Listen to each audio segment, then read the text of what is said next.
மனுஷனுக்குள்ள பெரிய ஆண்டவர் வந்தா பெரிய பெரிய அற்புதங்கள் நடக்கும்.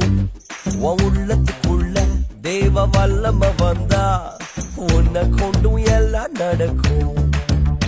சின்ன மனுஷனுக்குள்ள பெரிய ஆண்டவர் வந்தா பெரிய பெரிய அற்புதங்கள் நடக்கும்.